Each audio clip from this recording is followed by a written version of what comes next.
Welcome to the Spit. So good to be here. That's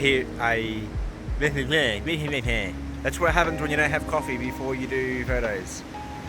Stack of cloud around, not that many people on the beach, nice blues and really nice oranges through the clouds, so it's so nice to be here. When I woke up this morning it was raining a little bit. You can still see the clouds look a tiny bit ominous, but we're going to be safe here. I was umming and ahhing whether I should come or not. I just realised I look like a school kid with my bag on, with my port ready for school. Mum packed my lunch. No, it's not that bad.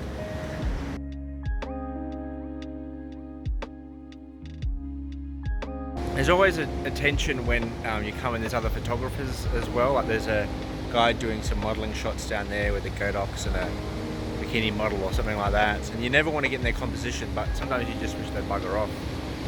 Know what I'm saying?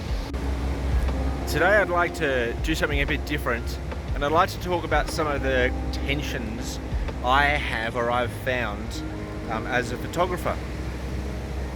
Creative tensions, you might say. I'm just watching this little clip here. So there might be 5 or 6, I'm not too sure yet, and these are in no particular order, but I just want to talk through some of the tensions I've faced or I've found or am finding doing photography. And maybe these resonate with you as well. If you do, let me know in the comments, because I'm really keen to hear it.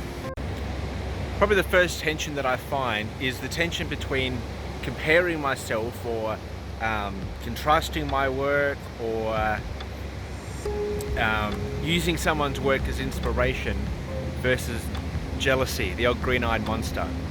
So what do I mean by that? I've been doing this for a few years now, and someone asked me excuse me.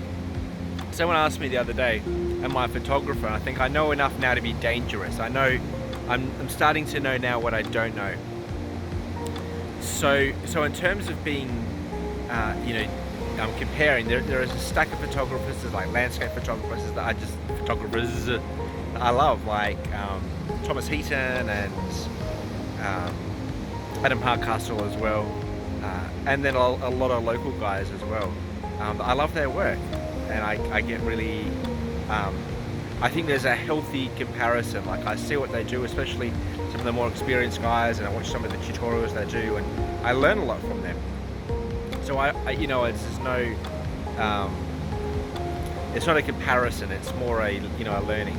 But there's other photographers that I know, or even close to, that I kind of a little bit jealous sometimes, of what they're producing, and it's hard not to be critical or try and find flaws in their work, if that makes sense.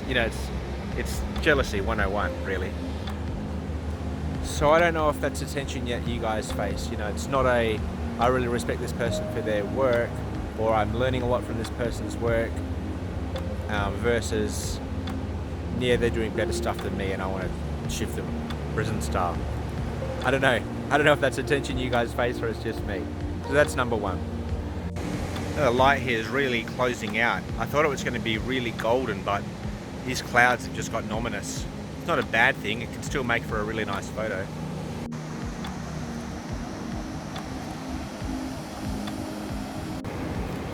I think the second tension that I face is the tension of how much photography and the creative process, how much space it takes. What do I mean by that? Often mental and emotional space. I know that sounds strange. I think all these things sound strange. But how much time do I spend thinking about photography? What's healthy or what's not healthy?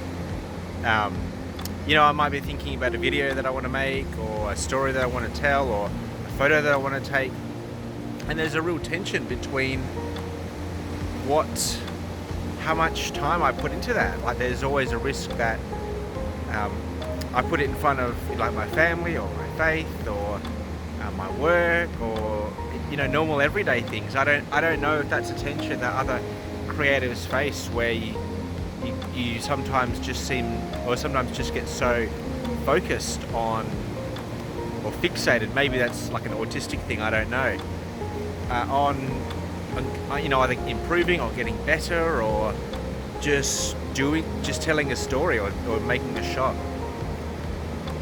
So that's that concept of how much is this hobby, which is what it is. It's a paid hobby in many respects. How much time does that take up in my mind, in my body, or I don't know if that's a tension that I face or other creators face. And I suppose it's not just photography, like, you know, if you're writing a book or making a movie or poetry or you know, a sports person, anything like that, like there's always that tension there. Yeah, I don't know if that's something you guys face. The next tension, which is probably a fairly practical one, is, and it's kind of similar to the space, is money. How much do I want to invest in photography? So it's not a cheap thing. I mean, you can get a cheap camera and you can get some cheap glass, but you know, the photos that I'm taking at the moment, will people know the deal? Can, you know, the people I'm taking photos for, can they tell the difference between a $500 lens and a $2,000 lens? Or editing that took maybe, you know, 5 minutes or half an hour or 2 hours. So yeah, the next challenge really is, how much money do I want to spend? How much money can I spend? And the money that I spend, will I get either that return on the investment or that increased amount in quality?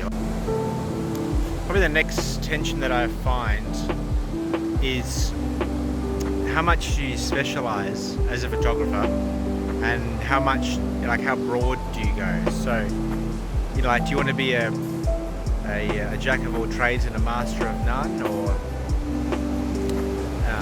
you know, really focus on, you know, a particular thing? Like, each element of photography is massive. Like, people study all their lives doing headshot photography.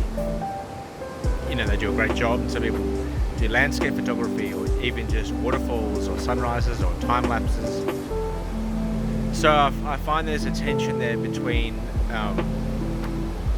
you know, what do I specialize in something? I don't know. I enjoy a real broad range of photography. I do, you know, paid photography like headshots and corporate work and things like that, which I really enjoy. And then I love getting out doing landscape and time lapses. I love it. Even when it doesn't work, I love it. It's so much fun. So I don't know if that's a tension you guys face. This is more of a tension with paid photography work, and that's the tension between what the client wants and what you think would look good. And most clients I work with are really happy for me to take the direction and you know, lead the shoot, and I certainly put in quite a bit of preparation before each shoot, thinking about, you know, what's going to look on the client or the model, you know, different compositions that's going to, you know, make them look the best. But there's other clients I've worked with that have a really strong idea in their head that just doesn't work. The picture that they want in their mind, like, you can't Photoshop out ugly. That sounds mean. And you can't Photoshop out bad self-esteem. Just can't do it. You can make, you know, a photo can be stunning, model can be stunning, everything can be fantastic, but if they, you know, if their self-esteem is bad, or you know, they're not confident within themselves, it doesn't matter what you do, they're not going to like it. Or the picture they have in their mind isn't going to face what's physically capable. So that's a tension, a real tension. Kind of following on from that last point, I know a lot of photographers, which I understand, would just give the clients the edited shots, you know, whatever their deal is, you know, 12 edited shots or 6 edited shots. I give my clients all the images in low-res JPEG, which they're welcome to use. So I'm just checking on my time lapse, and I'm happy for them to use it. There's no problems with that. There's a tension between the photos that I think, like, I edit and I think look really mint, and the ones they use, which are like the dregs, I've had 2 clients now that I've taken some, you know, like, just not every photo is fantastic. You get mediocre photos. And the photos that I liked, you know, I had them angled really nice. This personal trainer, and he, you know, he had a really nice figure, and the photos that he used on his social media, which he didn't tag me for, a bit annoyed at that, were just like straight onto the camera shots. There was nothing to them. Like, it was a waste of time booking me, because they're the photos that you could take like a selfie, really. So there's that tension between, you know, when you put in a bit of work trying to get the best angle and, you know, edit the photos really nice, and then the client just uses like the crappy ones. I don't know if you found that. There's a nice little storm brewing there, look at that. So there you have it, guys. They're the current tensions I'm facing as a photographer or a creative. And I'll continue with the time-lapse shortly. But if this resonated with you, let me know. Hit me up in the comments. I'd really be keen to hear your thoughts on, you know, what you guys struggle with or don't struggle with, or the creative tensions that you have as a creative or as a photographer. Well, I hope you can hear me alright. I moved on to the actual sand pumping jetty. I'm doing a time lapse now of Gold Coast, which is just there, or surface itself. It's been a really nice morning. It's so nice to get out. I know I say that every time I do something like this. It just feels like such a luxury to be able to live so close to so many lovely places.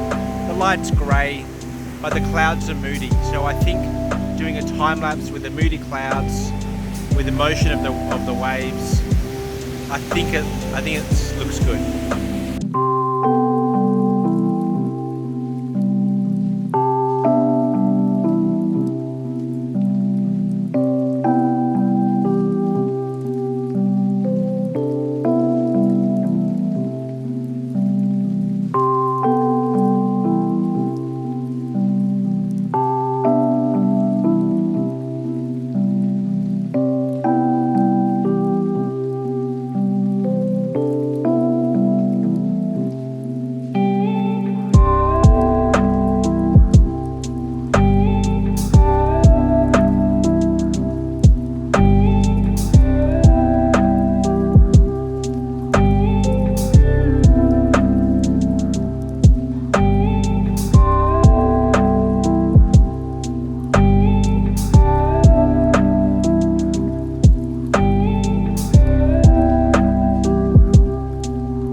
I hope you enjoyed that. I realised my t-shirt was on the wrong way around.